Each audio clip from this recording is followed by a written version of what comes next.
Hi, hello and welcome back to KL academy. நம்ம என்ன பார்த்துக்கிட்டு இருக்கோம் அப்படின்னா, எக்கனாமிக்ஸு டிஎன்பிஎஸ்சி எக்கனாமிக்ஸ் டாப்பிக்கில் ப்ரீவியஸ் இயர் கொஸ்டின் பேப்பர்ஸ் எல்லாமே பார்த்துக்கிட்டு இருக்கோம். அந்த இதில் வந்து பார்த்தோம் அப்படின்னா, இதுக்கு முன்னாடி இந்த ஆர்பிஐ ரிலேட்டடான ஆர்பிஐ ப்ளஸ் பேங்கிங் ரிலேட்டடான ஒரு பார்ட் இதுக்கு முன்னாடி போட்டிருக்கோம். இது அந்த டாப்பிக்கில் இது 2வது பார்ட்டு. டைரெக்டாக கொஸ்டினுக்கு போயிடுவோம். இந்திய ரிசர்வ் வங்கியின் வெளிச்சந்தை நடவடிக்கைகள் என்பது எதை குறிக்கின்றது? Open market operations of RBI refers to அப்படின்னு சொல்லி கேட்டிருக்காங்க. ஃபஸ்ட்டு ஓப்பன் மார்க்கெட் ஆப்ரேஷன் அப்படின்னா என்ன அப்படின்னா, ஆர்பிஐ என்ன பண்ணுவாங்க அப்படின்னா, இப்போ ஃபார் எக்ஸாம்பிளுக்கு நம்மளுடைய நாட்டில் பணப்புழக்கம் அதிகமாக இருக்குதுன்னு வச்சுக்கோங்களேன். இது ஒரு டூலாக யூஸ் பண்ண பணப்புழக்கம் அதிகமாக இருக்குது அப்படின்னா ஆர்பிஐ என்ன பண்ணுவாங்க அப்படின்னா, இந்த பணத்தை வந்து வெளியில் எடுக்கணும். இங்கே இந்த நிலப்பரப்புக்குள்ளே இருக்க பணத்தை வெளியில் எடுக்கணும் அப்படின்னா ஓப்பன் மார்க்கெட் ஆப்ரேஷன் பண்ணுவாங்க. சரிங்களா? சப்போஸ் இங்கே வந்து பணம் கம்மியாக இருக்குது அப்படின்னு சொல்லி நினச்சாங்க அப்படின்னா, அந்த இடத்துலையும் ஓப்பன் மார்க்கெட் ஆப்ரேஷன் பண்ணுவாங்க. ஓப்பன் மார்க்கெட் ஆப்ரேஷன்னா என்ன அப்படின்னா, கவர்மெண்ட்டுடைய பாண்டு அல்லது கவர்மெண்ட்டுடைய செக்யூரிட்டிஸு இதை வந்து ஆர்பிஐ சேல் பண்ணுவாங்க. இப்போ சேல் பண்ணாங்க அப்படின்னா என்ன நடக்கும் அப்படின்னா, நம்ம ஏதோ ஒரு விஷயத்தை சேல் பண்ண போகிறோம் அப்படின்னா, இப்போ ஆர்பிஐயோடைய பத்திரம் என்கிட்ட இருக்குது அப்படின்னா, அந்த பத்திரத்தை நான் கொடுக்க போகிறேன்னா நான் ஆட்டோமேட்டிக்காக பணத்தை வாங்க போகிறேன். சரிங்களா? அப்படி நான் பணத்தை வாங்கணும்னா என்ன ஆகும் அப்படின்னா, ஆட்டோமேட்டிக்காக எக்கனாமியில் இருக்க பணம் குறைய ஆரம்பிக்கும். சப்போஸ் இதை ஆப்போசிட்டாக பண்ணணும் அப்படின்னா, இப்போ பணம் வந்து இதில் கம்மியாக இருக்குது, இந்தியன் எக்கானமியில் கம்மியாக இருக்குது. பணம் கம்மியாக இருக்குன்னா நான் என்ன பண்ண போகிறேன் அப்படின்னா, நான் கொடுத்த பத்திரத்தை எல்லாத்தையும் எனக்கு நீங்கள் திரும்ப கொடுங்க அப்படின்னு சொல்லி கேட்க போகிறேன். திரும்ப கொடுங்கும்போது அவங்க என்கிட்ட கொண்டு வந்து பத்திரத்தை கொடுப்பாங்க. அதுக்கு பதிலாக நான் என்ன கொடுக்க போகிறேன் அப்படின்னா, நான் வந்து பணத்தை கொடுக்க போகிறேன். அப்படின்னா என்ன ஆகுது, ஆட்டோமேட்டிக்காக நான் மேனுவலாக வந்து நான் பணத்தை வந்து எக்கனாமிக்குள்ளே உள்ளே புகுத்துறேன். நான் ஃபஸ்ட்டு சொன்னதில் என்ன பண்ணுறேன் அப்படின்னா, நான் மேனுவலாக வந்து என்ன பண்ண போகிறேன் அப்படின்னா, எக்கனாமியில் இருக்கிற பணத்தை சக் அவுட் பண்ணி வெளியில் எடுக்கிறேன். இருக்கிற பணத்தை வெளியில் எடுக்கிறதுக்கு வந்து நான் செக்யூரிட்டியை சேல் பண்ணணும். பணத்தை நான் உள்ளே கொண்டு போகிறதுக்கு நான் கொடுத்த செக்யூரிட்டி வாங்கணும். இதுக்கு பேர் தான் வந்து ஓப்பன் மார்க்கெட் ஆப்ரேஷன் அப்படின்னு சொல்லி சொல்லுவாங்க. இதுக்கு ஆன்சர் என்ன அப்படின்னு சொல்லி பார்த்தோம் அப்படின்னா, 11 buying and selling of eligible securities. தகுதியுடைய பங்குகளை விற்றலும் வாங்குதலும். பங்குகளை விற்றோம் அப்படின்னா என்ன ஆகும் அப்படின்னா, எக்கனாமியில் வந்து இப்போ இருக்கிற பணம் குறைய ஆரம்பிக்கும். பங்குகளை வந்து நம்ம வாங்கணும் அப்படின்னா எக்கனாமியில் இருக்க பணம் வந்து இன்க்ரீஸ் ஆக ஆரம்பிக்கும். இந்த ஒரு லாஜிக்கை புரிஞ்சுக்கோங்க. ஃபார் எக்ஸாம்பிள் ஒரு மளிகை கடைக்காரர் மாதிரி நினச்சிக்கோங்க. ஆர்பிஐ ஒரு மளிகை கடைக்காரங்க அப்படின்னா ஒரு பொருளை கொடுக்குறாங்க. ஒரு பொருளை கொடுக்கும்போது பணத்தை வாங்குறாங்க. பணத்தை வாங்கும்போது நம்மக்கிட்ட இருக்க பணம், நம்ம பொருளை வாங்கும்போது நம்ம பொருளை வாங்கிட்டு பணத்தை கொடுக்குறோம். நம்மக்கிட்ட இருக்க பணம் குறைய ஆரம்பிக்கும். அந்த ஒரு இதை மட்டும் ஞாபகம் வச்சுக்கோங்க. அடுத்தது என்ன அப்படின்னு சொல்லி பார்த்தோம் அப்படின்னா, the reserve bank of India was established by இந்திய ரிசர்வ் வங்கியை உருவாக்கியது எது அப்படின்னு சொல்லி கேட்குறாங்க. 1935வது சட்டம் அப்படின்னு சொல்லி கொடுத்துருக்காங்க. எனக்கு தெரிஞ்சு இது வந்து தப்புன்னு நினைக்கிறேன். ஏன்னா ஆர்பிஐ கொண்டு 1934 ஆக்ட் வந்து 1934, சட்டம் வந்து 1939. 1935 தான் வந்து அதாவது ரிசர்வ் வங்கியை உருவாக்குவாங்க. இதுதான் கரெக்டு. ஆனால் நமக்கு இதில் பார்க்கும்போது சூஸ் த பெஸ்ட் ஆன்சர் அப்படின்னு சொல்லி பார்க்கும்போது இதுதான். சரிங்களா? இதுதான் நமக்கு சூஸ் த பெஸ்ட் ஆன்சர்னு சொல்லி வரும்போது இதுதான் நமக்கு வரும். அதையும் நோட் பண்ணிக்கோ.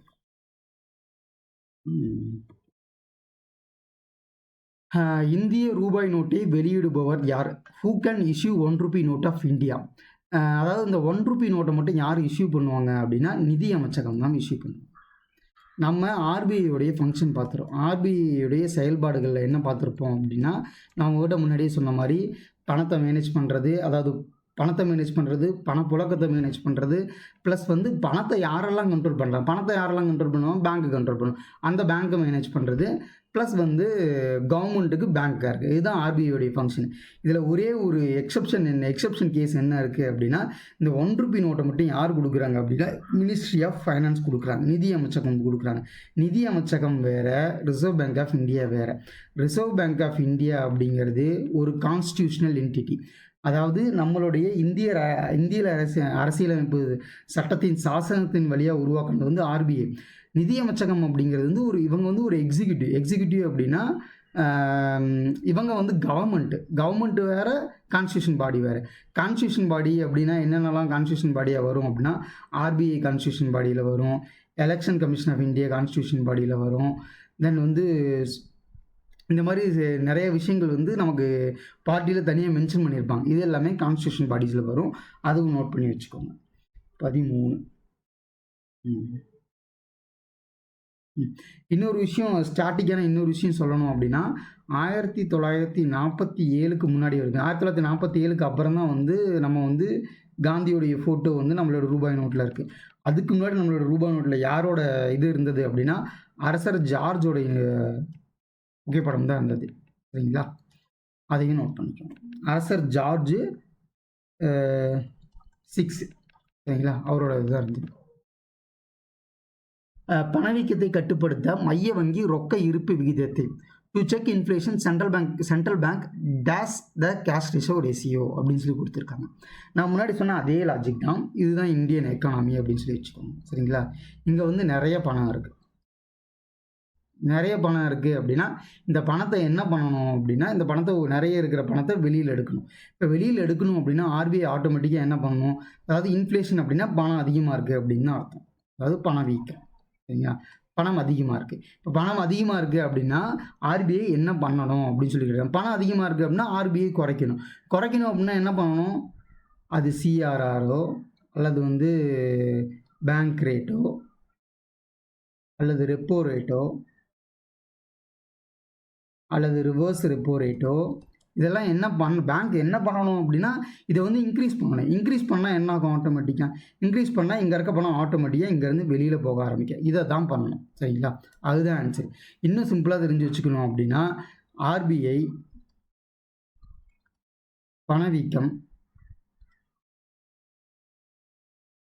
பணவீக்கத்தை குறைக்கணும் அப்படின்னா ஆர்பிஐ என்ன பண்ணணும் அப்படின்னா அவங்களுடைய வட்டி விகிதத்தை இன்க்ரீஸ் பண்ணணும். சப்போஸ் பணவீக்கம் இல்லாத வந்து டீஃப்ளேஷன் அப்படின்னு சொல்லி சொல்லுவாங்க. இல்லை பணவீக்கத்தை வந்து இன்க்ரீஸ் பண்ணணும், பணத்தை வந்து எக்கானமியில் அதிகமாக கொண்டு வந்து சேர்க்கணும் அப்படின்னு என்ன பண்ணணும் அப்படின்னா ஆர்பிஐ இன்ட்ரெஸ்ட் ரேட்டை குறைப்பாங்க. இதை மட்டும் நான் புரிஞ்சுக்கணும். எதுக்காக சொல்கிறேன் அப்படின்னா, இப்போ வந்து நம்மளுடைய கொரோனா பீரியட் வந்தது. கொரோனாவில் வந்து என்ன பண்ணாங்க அப்படின்னா மக்கள் கையில் பணம் ரொம்ப கம்மியாக இருந்தது. ஏன் பணம் கம்மியாக இருந்தது அப்படின்னா நிறைய பேர் வேலைக்கு போகலை, கூலி வேலைக்கு போகிறீங்க வேலைக்கு போகலை, டெய்லி ஒர்க் பண்ணுறீங்க யாரும் வேலைக்கு போகலை அப்படிங்கும்போது அந்த குறிப்பிட்ட ஃபேமிலியில் பணம் இல்லாமல் இருக்கும்.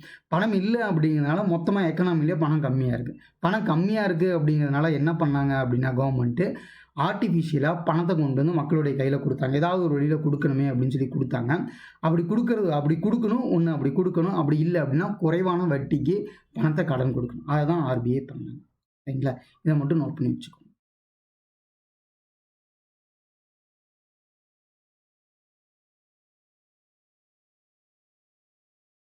What does the PAN number on the credit card means?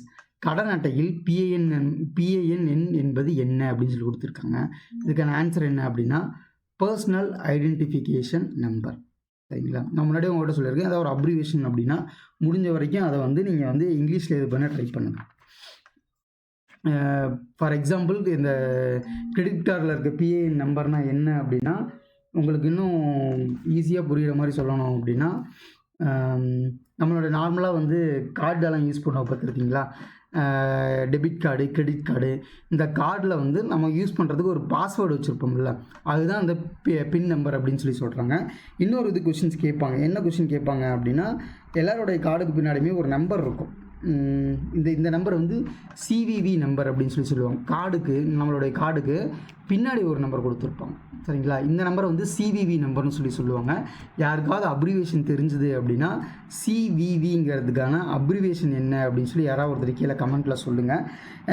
இந்த நம்பர் எதுக்காக பர்பஸ்ஃபுல்லாக யூஸ் பண்ணுறாங்க அப்படின்னா நம்மளுடைய கார்டை வந்து யாராவது ஒருத்தர் ஃபோட்டோ எடுக்கிறாங்க, கார்டை யாராவது ஒருத்தர் பார்க்குறாங்க, டக்குன்னு அவங்க வச்சுருக்க கார்டை பார்க்குறாங்கும் போது இதுதான் முன்னாடி தெரியும், இது தெரியாது. அதனால தான் வந்து அதுவும் இந்த நம்பர் ரொம்ப சின்னதாக கொடுத்து வச்சுருப்பாங்க.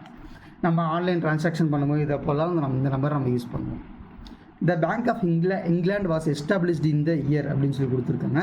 இதுக்கான ஆன்சர் என்ன அப்படின்னா 1694. இங்கிலாந்து வங்கி தொடங்கப்பட்ட ஆண்டு எது அப்படின்னு சொல்லி கேட்டிருக்காங்க. இதே மாதிரி அடுத்து மைய வங்கி நாட்டின் கடனை கட்டுப்படுத்தும் ஒரு அமைப்பாகும் என மைய வங்கிக்கு இலக்கணம் வகுத்தவர் யார்? Dash defines A central bank as a bank which controls the credit அப்படின்னு சொல்லி கொடுத்துருக்காங்க. இந்த ஸ்டேட்மெண்ட்டை சொன்னது யார் அப்படின்னா ஹெச்ஏஷா. அதாவது ஒரு நாட்டுடைய சென்ட்ரல் பேங்க் நம்ம நாட்டுக்கு ஆர்பிஐ இவங்க என்ன பண்ணுவாங்க அப்படின்னா ஒட்டுமொத்தமாக இந்த பேங்க்குடைய எவ்வளோ கடன் கொடுக்கணும் அப்படிங்கிறத கண்ட்ரோல் பண்ணுவாங்க.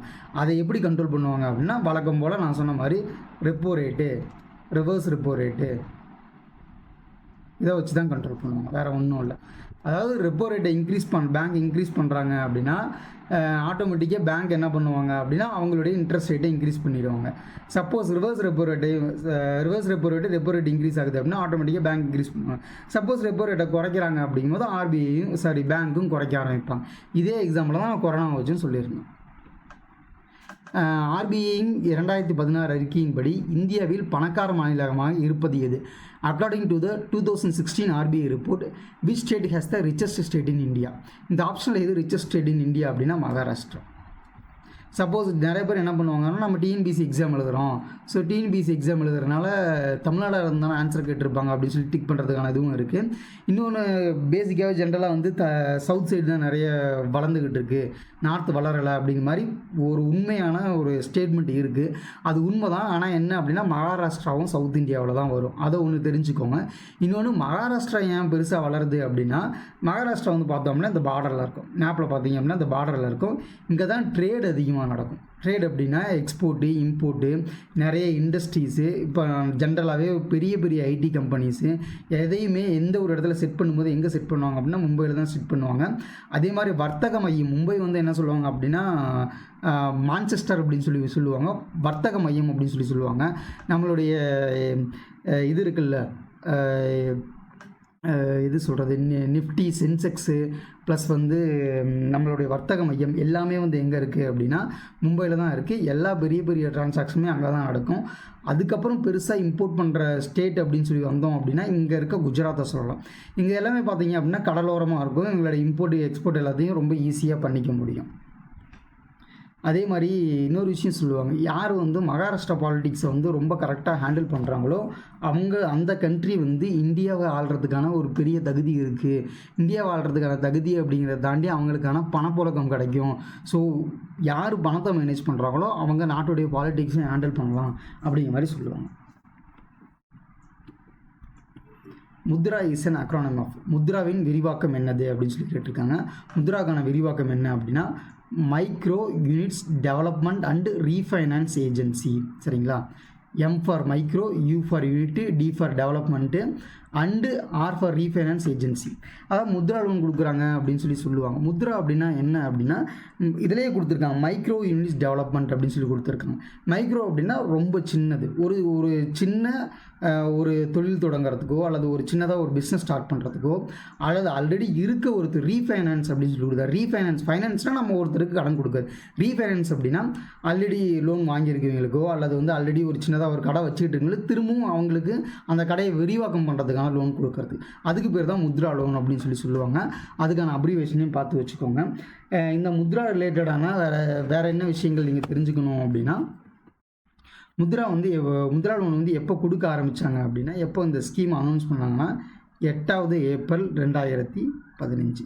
இந்த முத்ராலேயே 3 டைப் இருக்குது. என்ன 3 டைப் அப்படின்னா சிசு, கிஷோர், தருண். இந்த 3 டைப் இருக்குது. இந்த 3 டைப்பையும் நோட் பண்ணி வச்சுக்கோங்க. சிசு அப்படின்னா ரொம்ப சின்ன லோனு, கிஷோர் அப்படின்னா மீடியமு, தருண் அப்படின்னா ரொம்ப பெரிய லோன். இதை மட்டும் தெரிஞ்சு வச்சுக்கோங்க, வேறு எதுவும் இன்டெப்த்தாக நமக்கு தெரிய வேண்டாம். பின்வருவனவற்றுள் எது இந்திய ரிசர்வ் வங்கியின் செயல்பாடு அல்ல? Which one of the following is not a function of the reserve bank of India அப்படின்னு சொல்லி கொடுத்துருக்காங்க. அரசிற்கான வங்கி, பேங்கர் ஆஃப் த பேங்க். ஆமாம், பேங்கர் ஆஃப் த பேங்க் தான். கஸ்டோடியன் ஆஃப் ஃபாரின் எக்ஸ்சேஞ்ச், அந்நிய செலவாளின் பாதுகாவலர். ஆமாம். பேங்கர்ஸ் பேங்க், பேங்குக்கெல்லாம் பேங்க், வங்கிகளின் வங்கி. கரெக்டு. பொதுமக்களுக்கு கடன் வழங்குதல். எங்கேயுமே வந்து பார்த்தீங்க அப்படின்னா நீங்கள் இப்போ ஒரு நார்மல் காமன் மேன், நம்மெல்லாம் காமன் மேன் தான். நம்ம காமன் மேன் ஆர்பிஐயில் நான் லோன் வாங்கினேன் அப்படின்னு சொல்ல முடியாது. ஆர்பிஐ யாருக்கு கடன் கொடுப்பாங்க அப்படின்னா ஒரு பேங்க்குக்கு கடன் கொடுப்பாங்க, இல்லைனா கவர்மெண்ட்டுக்கு கடன் கொடுப்பாங்க. அதை தாண்டி ஒரு தனி மனிதனுக்கு ஆர்பிஐ எப்போதுமே கடன் கொடுக்க மாட்டாங்க. அவங்க வந்து அந்த ஒரு சின்ன வேலையை அவங்க செய்ய மாட்டாங்க. ஸோ எது இந்திய ரிசர்வ் வங்கியின் செயல்பாடு அல்ல அப்படிங்கும்போது பொதுமக்களுக்கான கடன் வழங்குது. அடுத்து பாருங்கள், reserve bank of India was inaugurated. இந்திய ரிசர்வ் வங்கி துவங்கப்பட்ட ஆண்டு எது அப்படின்னா நம்ம நிறைய டைம் பார்த்துருக்கோம், ஏப்ரல் 1935.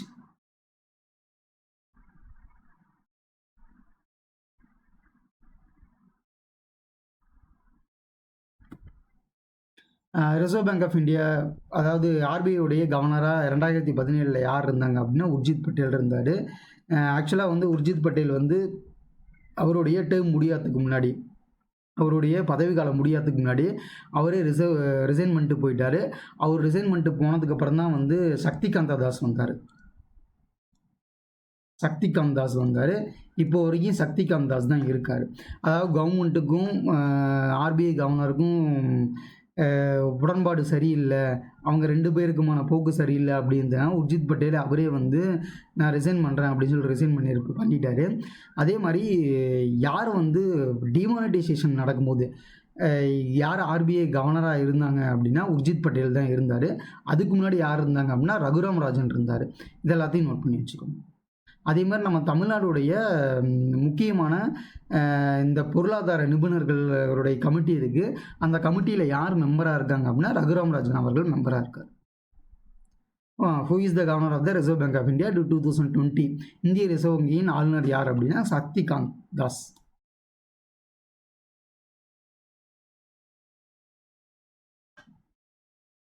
அதே மாதிரி இந்தியாவுடைய வெளியுறவுத்துறை அமைச்சர் யார் அப்படின்னு சொல்லி அதையும் நோட் பண்ணிக்கோங்க.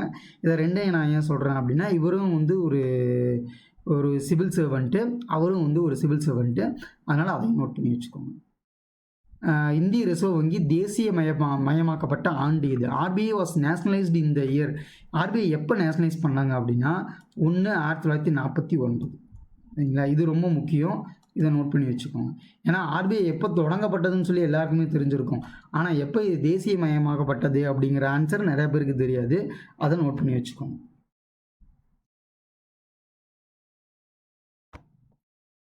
அதிகாரப்பூர்வமான அந்நிய செலாவணி மற்றும் விகிதத்தை அறிவிக்கும் அதிகாரம் உள்ள வங்கி இது அப்படின்னு சொல்லி கொடுக்குறாங்க.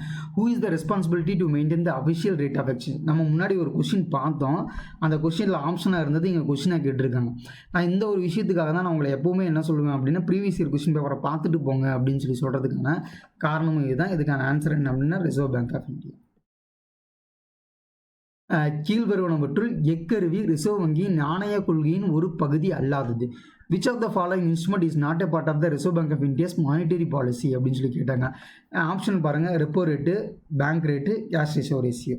இங்கே இருக்க வித்தியாசமாக இருக்கிறது எதுவுமே ஸ்டாச்சுட்டரி லிக்விடிட்டி ரேஷியோ மட்டும் தான் நமக்கு வித்தியாசமாக இருக்குது. அதை மட்டும் நோட் பண்ணி வச்சுக்கோங்க. நான் உங்கள்கிட்ட முன்னாடி சொல்லியிருக்கேன், சிஆர்ஆருக்கும் எஸ்எல்ஆருக்கும் என்ன வித்தியாசம் அப்படிங்கிறத பழைய வீடியோவில் சொல்லியிருக்கேன். யாருக்காவது தெரியல அப்படின்னா போய் பார்த்துக்கோங்க. ஏன்னா சிஆர்ஆருக்கும் எஸ்எல்ஆருக்கும் என்ன வித்தியாசம் அப்படிங்கிறது உங்களுக்கு தேவை. அதே மாதிரி ரெப்போ ரேட்டு, சரிங்களா? ரெப்போ ரேட்டுக்கு டெஃபினேஷன் என்ன அப்படின்னா ஆர்பிஐ பேங்க்குக்கு கடன் கொடுக்குறது. சரிங்களா? ஆர்பிஐ பேங்க்குக்கு கடன் கொடுக்கறது பேர் ரெப்போ ரேட்டு. சரிங்களா?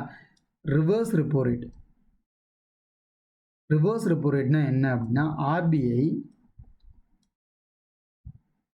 பேங்க்ல இருந்து பணத்தை வாங்குறதுக்கு பேர் கடன் கொடுக்கறதுன்னு நம்ம சொல்ல முடியாது. ஏன்னா ஆர்பிஐ கிட்ட இல்லாத பணம் கிடையாது, கடன் கொடுக்கறதுன்னு கிடையாது. ஆர்பிஐ பேங்க்கு கிட்ட இருந்து ஆர்பிஐ பணத்தை வாங்குறதுக்கான ரேட்டுக்கு பேர் வந்து ரிவர்ஸ் ரெப்போ ரேட் அப்படின்னு சொல்லி சொல்லுவாங்க. இது ரெண்டையும் நோட் பண்ணிக்கணும். இது ரெண்டுமே ரொம்ப முக்கியம்.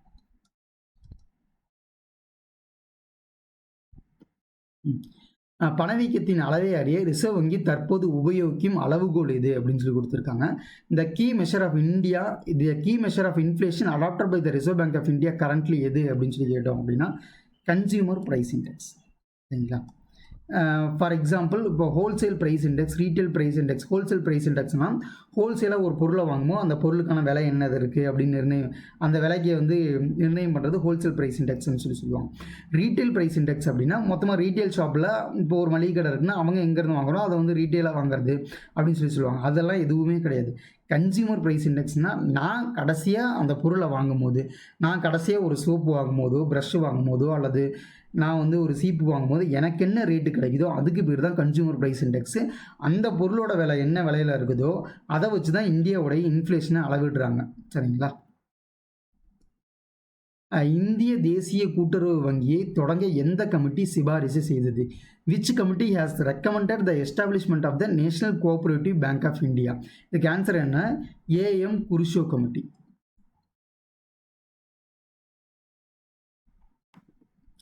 The RBI was inaugurated in April 1935 with a share of April 1935 இந்திய ரிசர்வ் வங்கி தொடங்கப்பட்ட போது அதன் கேபிட்டல் என்ன அப்படின்னு சொல்லி கேட்டிருக்காங்க. அதுக்கான கேபிட்டல் எவ்வளோ இருந்தது அப்படின்னா வெறும் 5 கோடி தான் இருந்தது. சரிங்களா?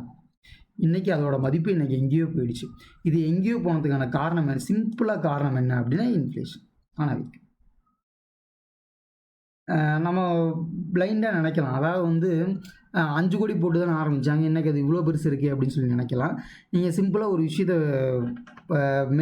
மேட்ச் பண்ணி பார்க்கணும் அப்படின்னா எதை மேட்ச் பண்ணி பார்க்கலாம் அப்படின்னா 1935 தங்கம் என்ன விலையில் இருந்தது, அதே விலை அந்த அந்த தங்கம் விலைக்கு நம்ம 5 கோடி ரூபாய்க்கு தங்கம் வாங்கியிருந்தோம் அப்படின்னா இன்றைக்கி 2024 அதே தங்கம் என்ன விலைக்கு மாறி இருக்கும் அப்படிங்கிறது தான் இதோட டோட்டல் கேபிட்டல். நம்ம அப்படி தான் ஒரு அளவீட்டில் பார்க்கணும். இதை நம்ம 5 கோடி தான் இருந்தது, இன்றைக்கி அது ரொம்ப பெருசாகிடுச்சு.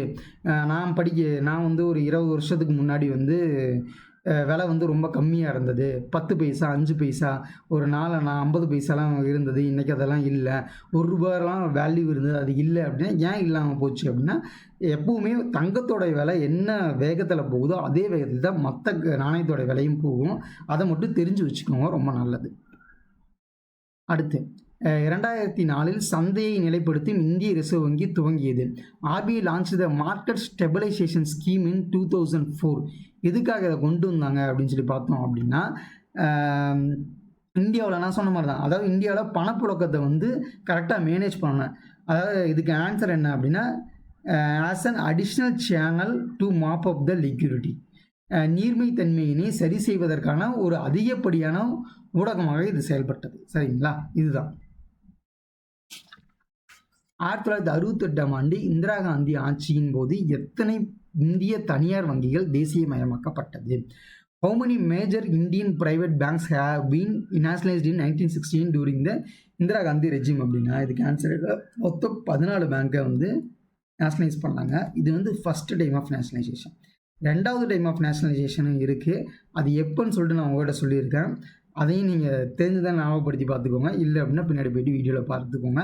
அதே மாதிரி எத்தனை பேங்கை நேஷனலைஸ் பண்ணாங்க அப்படிங்கிறது முக்கியம், அதையும் நீங்கள் நோட் பண்ணி வச்சுக்கோங்க. ஜனவரி 2019 3 வங்கிகளை ஒருங்கிணைக்க இந்திய அரசு அனுமதி வழங்கியது. கீழ்கண்ட எவ்வகை வங்கிகள் இந்த ஒருங்கிணைப்பில் இடம்பெறவில்லை? In January 2019 Indian government approved the merger of the 3 banks. Which one of the following does not figure in the merger அப்படின்னு சொல்லி கொடுத்துருக்காங்க. இப்போ பார்க்கும்போது இதில் இந்த பேங்க்கை படித்து பாருங்கள். தேனா வங்கி, விஜயா பேங்க்கு, பரோடா பேங்க்கு. இதில் எது இல்லை அப்படின்னா லட்சுமி விலாஸ் பேங்க் இல்லை. சரிங்களா? லட்சுமி விலாஸ் பேங்க் தான் நமக்கு ஆன்சர். அது இல்லாமல் லட்சுமி விலாஸ் பேங்க் அப்படிங்கிறது ஒரு ப்ரைவேட் பேங்க். இது எல்லாமே பார்த்தோம் அப்படின்னா இதில் அதாவது இது எல்லாமே government bank, public sector bank அப்படிம்பாங்க. இந்த பப்ளிக் செக்டர் பேங்க் எல்லாத்தையும் மர்ஜ் பண்ணாங்க. இது லட்சுமி விலாஸ் பேங்க் அப்படிங்கிறது ப்ரைவேட் பேங்க். இந்த கொஸ்டினுக்குள்ளேயே நமக்கு ஆன்சர் இருக்குது, அதை பார்த்துக்கோங்க. இன்னொன்று என்ன அப்படின்னா இந்தியாவில் இப்போ மொத்தம் எத்தனை பப்ளிக் செக்டார் பேங்க் இருக்குது அப்படின்னு சொல்லி கேட்கலாம். இந்தியாவில் மிகப்பெரிய பப்ளிக் செக்டார் பேங்க் எது அப்படின்னு சொல்லி கேட்கலாம். இது எல்லாத்தையும் நோட் பண்ணி வச்சுக்கோங்க. இந்தியாவில் இந்திய தொழில் வளர்ச்சி வங்கி எப்போது தொடங்கப்பட்டது? when was the Industrial Development Bank of India was started? எப்போ ஸ்டார்ட் பண்ணாங்க அப்படின்னா 1964 ஸ்டார்ட் பண்ணாங்க. சிம்பிளாக இல்லைன்னா IDBI அப்படின்னு சொல்லி கொடுத்துருப்பாங்க, அதனால் பார்த்து கன்ஃபியூஸ் ஆகிடாது. உலகளாவிய இந்திய 100 வங்கிகள் இந்தியாவின் மிகச்சிறந்த வங்கியான பாரத் ஸ்டேட் வங்கி எந்த நிலையில் உள்ளது? In which position the India's largest bank, the state-owned SBI bank, among the top 100 global bankல எத்தனாவது ரேங்கில் இருக்குது அப்படின்னா 55வது ரேங்க் இருக்குது. இந்த கொஸ்டினில் இன்னொரு ஆன்சரும் நமக்கு இருக்குது. என்ன கொடுத்துருக்காங்கன்னா இந்தியாவின் மிகச்சிறந்த வங்கியான பாரத் ஸ்டேட் வங்கி அப்படின்றாங்க. இதில் நமக்கு என்ன கொடுத்துருக்கு அப்படின்னா இந்தியாவில் பெரிய பேங்க் எது அப்படின்னா ஸ்டேட் பேங்க் ஆஃப் இந்தியா அப்படிங்கிறது நமக்கு தெரிஞ்சிருக்கு. இதையும் நோட் பண்ணி வச்சுக்கோங்க. இந்த மாதிரி கொஷினில் ஏதாவது ஒரு ஆன்சர் இருக்கும், அதை அடுத்த டைம் நமக்கு கொஷினை கேட்டு வச்சுருப்பாங்க. அதுக்காக தான் பழைய கொஷினை பாருங்கள் அப்படின்னு சொல்லி சொல்கிறதுக்கான காரணம். இதோட நமக்கு RBI ரிலேட்டடான கொஷின்ஸ் எல்லாமே முடிஞ்சது. நமக்கு அடுத்த டாபிக் இருக்குது, நம்ம அடுத்த டாப்பிக்கில் திரும்பவும் பார்ப்போம். Thank you for your time. உங்களுக்கு இந்த இனிஷியேட்டிவ் பிடிச்சிருந்தது அப்படின்னா உங்களுடைய ஃப்ரெண்ட்ஸுக்கு ஷேர் பண்ணுங்கள். Subscribe to KL Academy.